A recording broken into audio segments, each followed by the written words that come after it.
Hello everyone, आपका कहानियाँ bye रसबीर में स्वागत है। आज की कहानी है अंतिम इच्छा। समय के साथ साथ राजा कृष्णदेव राय की माता बहुत वृद्ध हो गई थी।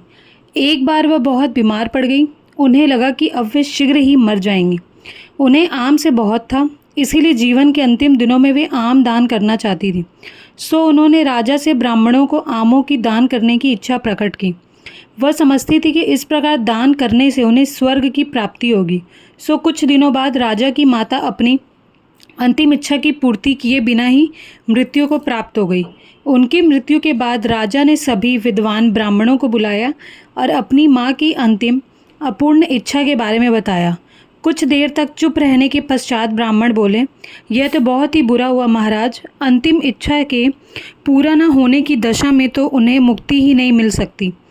वे प्रेत योनि में भटकती रहेंगी। महाराज, आपको उनकी आत्मा की शांति का उपाय करना चाहिए। तब महाराज ने उनसे अपनी माता की अंतिम इच्छा की पूर्ति का उपाय पूछा। ब्राह्मण बोले, उनकी आत्मा की शांति के लिए आपको उनकी पुण्यतिथि पर सोने के आमों का दान करना पड़ेगा। अतः राजा ने माँ की पुण्यतिथि पर कुछ ब्राह्मणों को भोजन के लिए बुलाया और प्रत्येक को सोने से बने आम दान में दिए। जब तेनालीराम को यह पता चला तब वो तुरंत समझ गया कि ब्राह्मण लोग राजा की सरलता तथा भोलेपन का फ़ायदा उठा रहे हैं। सो उसने उन ब्राह्मणों को पाठ पढ़ाने की एक योजना बनाई। अगले दिन तेनालीराम ने ब्राह्मणों को निमंत्रण पत्र भेजा। उसमें लिखा था कि तेनालीराम भी अपनी माता की पुण्यतिथि पर दान करना चाहता है, क्योंकि वह भी अपनी एक अधूरी इच्छा लेकर मरी थी। जब से उसे पता चला कि उसकी माँ की अंतिम इच्छा पूरी न होने के कारण प्रेत योनि में भटक रही होंगी, वह बहुत ही दुखी है और चाहता है कि जल्दी उसकी माँ की आत्मा को शांति मिले। ब्राह्मणों ने सोचा कि तेनालीराम के घर से भी बहुत अधिक दान मिलेगा, क्योंकि वह शाही विदूषक है। सभी ब्राह्मण निश्चित दिन तेनालीराम के घर पहुंच गए। ब्राह्मणों को स्वादिष्ट भोजन परोसा गया। भोजन करने के पश्चात सभी दान मिलने की प्रतीक्षा करने लगे। तभी उन्होंने देखा कि तेनालीराम लोहे के सलाखों को आग में गर्म कर रहा है। पूछने पर तेनालीराम बोला, मेरी माँ फोड़ों के दर्द से परेशान थी। मृत्यु के समय उन्हें बहुत तेज़ दर्द हो रहा था। इससे पहले कि मैं गर्म सलाखों से उनकी सिकाई करता, वह मर चुकी थी।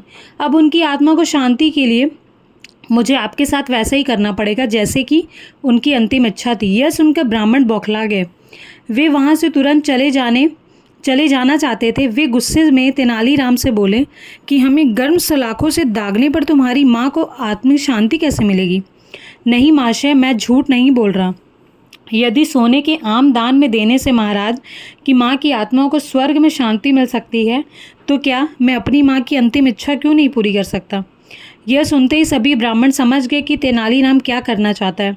वह बोले, तेनालीराम, हमें क्षमा करो, हम वे सोने के आम तुम्हें दे देते हैं, बस तुम हमें जाने दो। तेनालीराम ने सोने के आम लेकर ब्राह्मणों को जाने दिया, परंतु एक लालची ब्राह्मण ने सारी बात राजा को जाकर बता दी। यह सुनकर राजा क्रोधित हो गए और उन्होंने तेनालीराम को बुलाया। वे बोले, तेनालीराम, यदि तुम्हें सोने के आम चाहिए थे तो मुझे मौक देते।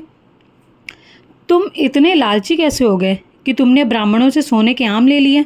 महाराज, मैं लालची नहीं हूँ, अपितु मैं तो उनकी लालच को प्रवृत्ति को रोक रहा था। यदि वे आपकी माँ की पुण्यतिथि पर सोने के आम ग्रहण कर सकते हैं, तो क्या मेरी माँ की पुण्यतिथि पर लोहे के गर्म सलाखे क्यों नहीं झेल सकते?